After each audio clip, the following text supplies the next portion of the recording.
वास्तविक पाहता आम्ही पुन्हा तो घेतलेला नाहीये. पहिल्यापासूनच मराठीचा मुद्दा आमच्याकडे आहे आणि आम्ही तो राबवतो आहोत. दुर्दैव असं आहे की ज्यांनी मराठीच्या मुद्द्याविषयीचे कायदे आहेत ते कायदे राबवायला पाहिजेत ते स्वतः मुख्यमंत्री देवेंद्र फडणवीस हे आज सकाळीच सांगतायत की कुणीही कायदा हातात घेऊ नका. आम्ही काय येडे आहोत का? आम्हाला कायदा हातात घ्यायला आम्हाला काय वेळ लागलाय? पण हे करण्यासाठी आम्हाला भाग कोण पाडतंय?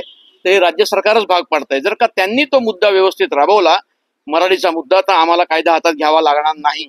पण जसं राजसाहेब म्हणालेत तसं इथून पुढे तुम्हाला पुणे मुंबई सर्वच ठिकाणी मराठीच्या मुद्द्यावरती खळखट्यात नक्की दिसेल. जर परप्रांतीयांनी त्यांचा मुद्दा सोडून मराठीवरती जर का ते नाही बोलले तर मात्र आम्हाला खळखट्याक करावा लागेल. कारण का मराठीमध्ये जर तुम्हाला बोलावंच लागेल. तुम्हाला जर महाराष्ट्रात राहायचं असेल तर मराठीत बोलावंच लागेल. ही आमची भूमिका आहे. पुण्यात काय करणार आहे? मध्ये आम्ही पहिलेही खरं तर बँकेच्या विरोधामध्ये आंदोलन घेतलेलं आहे. त्याच्यामध्ये महाराष्ट्र बँकेलाच आम्ही पहिल्यांदा आंदोलन केलेलं होतं आणि महाराष्ट्र बँकेने आम्हाला प्रतिसाद देऊन सगळ्या ठिकाणी त्यांचं सर्क्युलर काढलं जे कायद्यामध्ये आहे की स्थानिक भाषेला प्राधान्य आणि त्याप्रमाणे त्यांनी ते राबवलेलं आहे. आता इतर बँका ज्या आहेत की ज्या बऱ्याचशा बँकांच्या ATM वरती देखील मराठी नाही तर कन्नड आहे. आम्हाला ते चालणार नाही.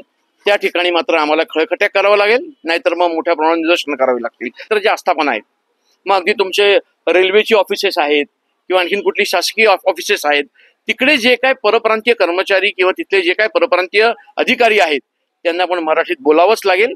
माझ्या मराठी माणसाशी बोलताना मराठीतच बोललं पाहिजे. हा आमचा अजेंडा आहे. उद्यापासून बँक हा आमचा पहिला मुद्दा असेल.